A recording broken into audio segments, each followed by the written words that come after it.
નમસ્તે ફ્રેન્ડ, તમારું સ્વાગત છે મારા કિચનમાં। આજે હું તમારી સાથે શેર કરીશ બધાનું ફેવરેટ એવું સ્ટ્રીટ ફૂડ પાણીપુરીની રેસીપી।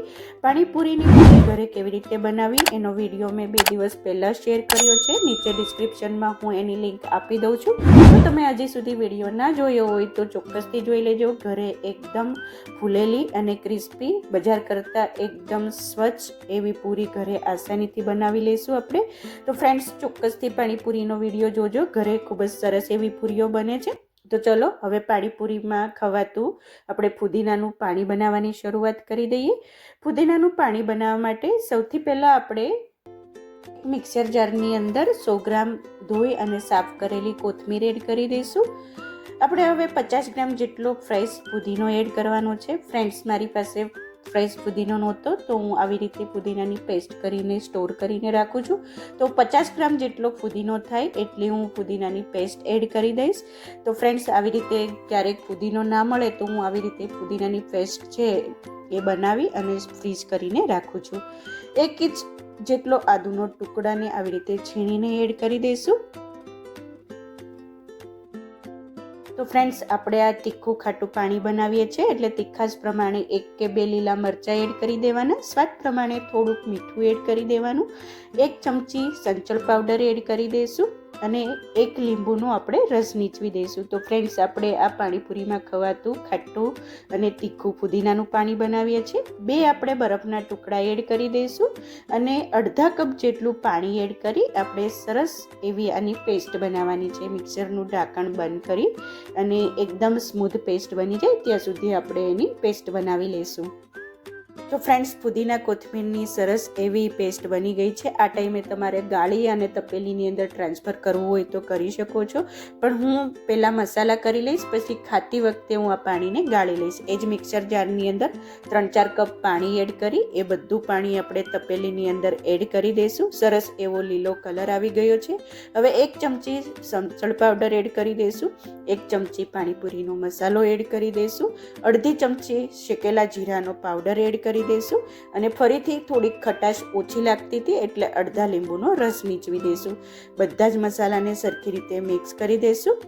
હવે આ પાણીને મેં 3-4 કલાક માટે ફ્રીજમાં મૂકી દીધું હતું। હવે ખાતી વખતે આપણે આ પાણીને ગાળી લઈશું। જો ફ્રેન્ડ્સ, તમારે ગાળવું ના હોય તો તમે ગાળ્યા વગર પણ પાણીને યુઝ કરી શકો છો।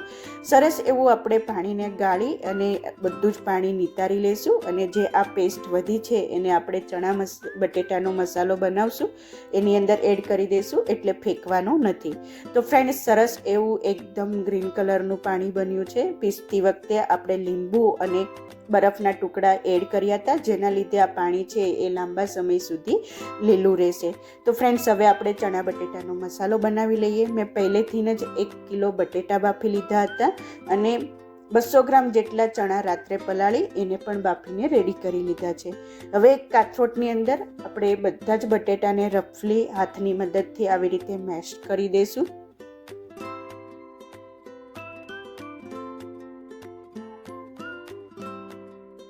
બટેટા સરખી રીતે મેશ થઈ ગયા છે। હવે એની અંદર આપણે બાફેલા ચણા એડ કરી દઈશું। ઘણાને ચણા વધુ ભાવતા હોય તો બટેટા ઓછા રાખવાના અને બટેટા વધુ ભાવતા હોય તો ચણા ઓછા રાખવાના। હવે 1 ચમચી જે આપણે પાણી ગાળેલો મસાલો વધ્યો તો એ એડ કરી દઈશું। મુઠ્ઠી ભરીને 1 કપ જેટલા આપણે ઝીણા સમારેલા કોથમીર એડ કરી દઈશું। સ્વાદ પ્રમાણે મીઠું એડ કરવાનું, આપણે ચણામાં મીઠું એડ કર્યું છે એટલે સંભાળીને કરવાનું।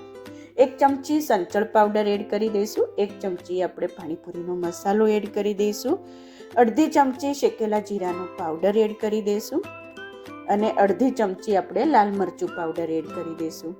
તો ફ્રેન્ડ્સ, હવે આ બધા જ મસાલાને સરખી રીતે મિક્સ કરી દઈશું। મીઠું છે એ સંભાળીને એડ કરવાનું, ચણા બાફતી વખતે આપણે મીઠુંને એડ કર્યું છે। સંચળ પાવડર ખારું હોય છે, આપણે પાણીપુરીનો મસાલો એડ કર્યો છે એટલે બહુ ધ્યાન રાખીને મીઠાને એડ કરવાનું। સરસ એવો ચણા બટેટાનો મસાલો મિક્સ થઈ ગયો છે અને હવે આ મસાલો છે એ સર્વ કરવા માટે રેડી છે। તો ફ્રેન્ડ્સ, આપણે એને એક બાઉલની અંદર ટ્રાન્સફર કરી દઈશું અને આપણું પાણીપુરીનું પાણી રેડી છે, બટેટાનો મસાલો રેડી છે, ઉપરથી આપણે મસાલાને ગાર્નિશ કરી દઈશું અને હવે પાણીપુરી છે એ ખાવા માટે રેડી છે। પૂરીઓ આપણે પહેલેથી જ કાલે બનાવીને રેડી રાખી હતી। તો ફ્રેન્ડ્સ, પાણીપુરી માટે ઘણાને તીખું પાણી ભાવતું હોય છે, ઘણાને ગળ્યું પાણી ભાવતું હોય છે. તો તમારા સ્વાદ પ્રમાણે તમે ખાટું ગળ્યું પાણી બનાવી શકો છો. આજે આપણે જે પાણી બનાવ્યું છે એ ફુદીનાનું તીખું ખાટું પાણી બનાવ્યું છે.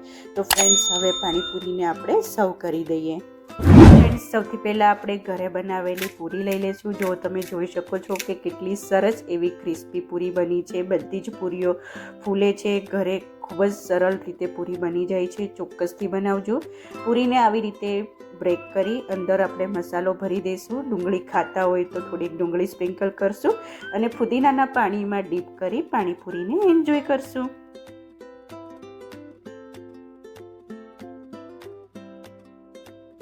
ફ્રેન્ડ્સ, જોતાં જ ખાવાનું મન થઈ જાય, મોઢામાં પાણી આવી જાય એવી પાણીપુરીની પૂરી, ચણા બટેટાનો મસાલો અને ફુદીનાનું ખાટું તીખું પાણી એકદમ સરળ રીતે આપણે બનાવી લીધું છે. તો ફ્રેન્ડ્સ, પાણીપુરીની સાથે મેં રગડાપુરી પણ બનાવી હતી અને રગડાપુરીને જો તમને રગડાની રેસીપી જોતી હોય મને ચોક્કસથી કમેન્ટમાં જણાવજો. હું કમિંગ સૂન આપણે રગડાની રેસીપી શેર કરશું. તો ફ્રેન્ડ્સ, એક પ્લેટની અંદર આપણે રગડાનું આવું લેયર્સ બનાવી લઈશું. ઉપરથી ગળ્યું દહીં છે એનું પણ એક લેયર્સ બનાવી લઈશું. હવે ગળી ચટણીને પણ આપણે ઉપરથી એડ કરી દઈશું. તમારી તીખાશ પ્રમાણે આપણે લસણની ચટણી પણ એડ કરી દઈશું.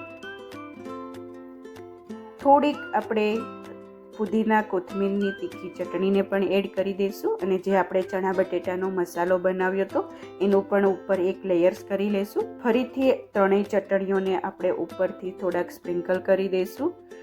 તો ફ્રેન્ડ્સ, આવી રીતે રગડો બનાવીને રેડી રાખશું તો મહેમાન આવે કે પાર્ટી હોય તો ત્યારે સર્વ કરતી વખતે એકદમ ઇઝી રહે. ઉપરથી ઝીણી સમારેલી ડુંગળી અને કોથમીરથી આપણે ગાર્નિશ કરી દઈશું. છેલ્લે આપણે સેવ એડ કરી દઈશું.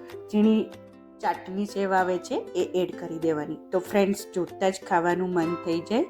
તમારા ઘરે જો મહેમાન આવે કે પાર્ટી હોય, આવી રીતે રગડો બનાવીને રેડી રાખશો તો પીરસતી વખતે એકદમ આસાની રહેશે.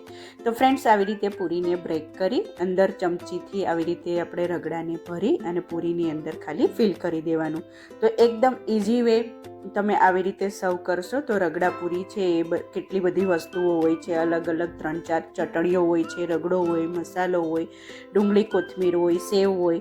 તો આ બધી વસ્તુને એક વાસણમાં ભેગી કરીને રાખીએ તો પીરસતી વખતે એકદમ આસાની રહે છે.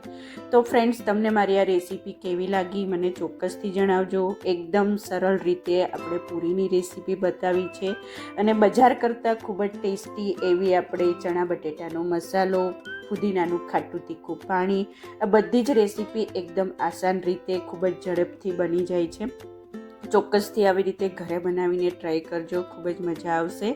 અને જો ફ્રેન્ડ્સ, તમને મારી આ રેસીપી પસંદ આવી હોય તો પ્લીઝ મારી ચેનલને લાઇક કરજો, તમારા ફ્રેન્ડ્સ અને ફેમિલી સાથે શેર કરજો, સબસ્ક્રાઈબ કરી બાજુમાં રહેલા બેલ બટનને પ્રેસ કરી દેજો જેથી તમને મારી નવી નવી રેસીપીઓનું નોટિફિકેશન મળતું રહે. Thank you for watching. ફરીથી મળીએ એક નવી રેસીપી સાથે. ત્યાં સુધી બાય.